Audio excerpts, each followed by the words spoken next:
continue, dans le même esprit que la dernière fois.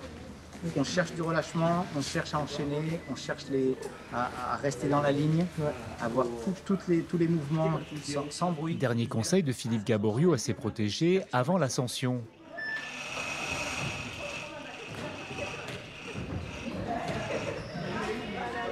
Ah, il est bien celui-là aussi, là. Au centre d'escalade de Stella à Saint-Leu, séance d'entraînement. Sur ce mur de 15 mètres de haut, c'est l'épreuve de vitesse. Ces jeunes grimpeurs doivent atteindre le buzz avec le meilleur temps.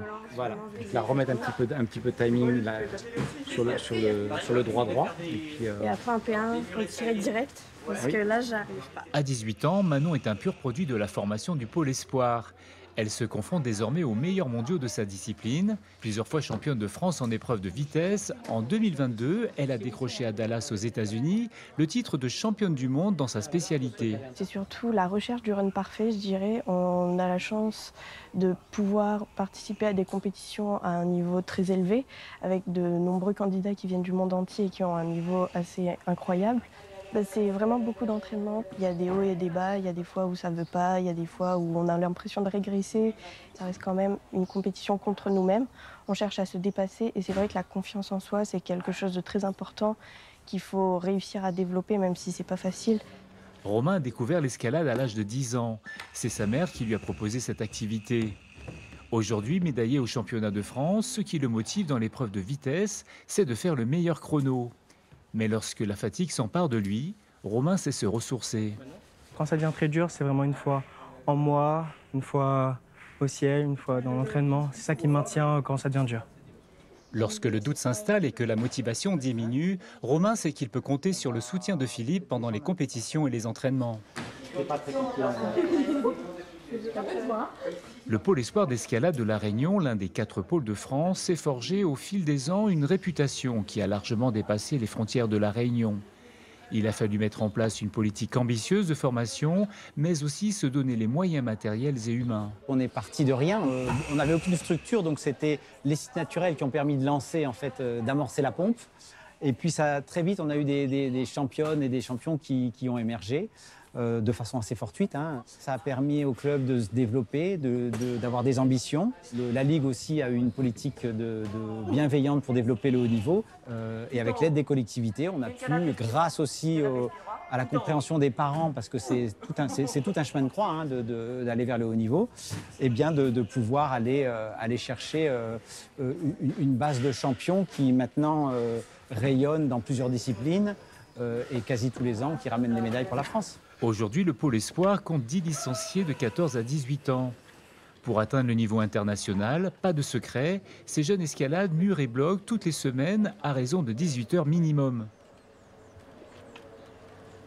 Marius est le fils de Philippe, il a grandi dans cet univers de l'escalade. Vice-champion du monde de vitesse, Marius ne peut plus escalader depuis plusieurs semaines. Blessé au pied, il voit régulièrement son kiné.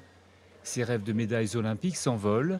Les blessures font malheureusement partie du quotidien de ces champions. Au début, on espère, donc forcément, on se raccroche à au moindre petit truc qui pourrait nous faire réussir, notamment sur les soins. On essaye tout ce qu'on peut, à glace, à argile, j'ai tout fait. Mais au final, quand ça veut pas, et il faut aussi savoir se résoudre à abandonner. Et après, au fur et à mesure que le temps passe, on s'y fait. Et surtout, je suis jeune, je suis encore au début de carrière, donc j'ai les yeux rivés sur la suite, quoi. Marius doit attendre le feu vert de son médecin.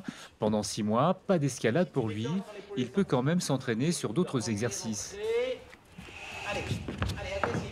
Le pôle espoir entraîne ses champions à toutes les disciplines de compétition, mais ne se limite pas qu'aux entraînements en salle.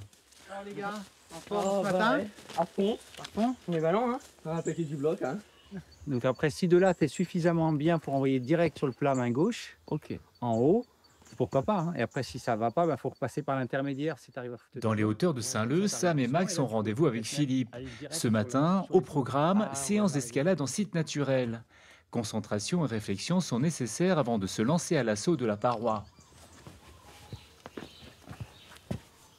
C'est bien ça. Oui, excellent. C'est bon, c'est ça. Ce qui me plaît, c'est forcément la découverte de nouveaux rochers, de nouvelles prises, de nouvelles préhensions. C'est la nature aussi, les bruits d'animaux, la vie qu'on n'a plus l'habitude d'avoir, par exemple, dans des salles ou dans la ville. L'intérêt de grimpeur naturel, c'est que ça permet d'améliorer sa technique. On a toujours des petites prises, des petits pieds qui tiennent beaucoup moins bien qu'en artificiel. Ça se voit moins, même pour la lecture. Quand tu regardes le bloc, tu te dis, OK, il faut que je prenne ça, ça. Et c'est moins concret qu'en artificiel. Sam a découvert l'escalade grâce à ses parents, eux-mêmes passionnés de grimpe. Ils ont su lui transmettre le goût de l'effort et de la découverte. Pour Philippe, ce retour aux origines de la discipline est profitable à bien des niveaux. C'est l'essence de l'activité, hein, le bloc naturel, les falaises naturelles, l'activité vient de là. Néanmoins, le site naturel reste présent parce qu'on y apprend aussi à développer certaines techniques de façon assez pointue. Le site naturel, ça reste aussi un espace de liberté, un espace d'oxygénation. Et pour des compétiteurs, c'est important à un moment de se déconnecter de la compétition, de se déconnecter de l'entraînement pur et dur et de retrouver les sensations qui composent l'essence de cette activité. Avec son relief géologique exceptionnel, La Réunion offre de nombreux sites d'escalade. Elle compte plus de 10 clubs répartis sur toute l'île qui accueillent toujours plus d'adeptes. Parmi eux se trouvent peut-être d'autres futurs champions.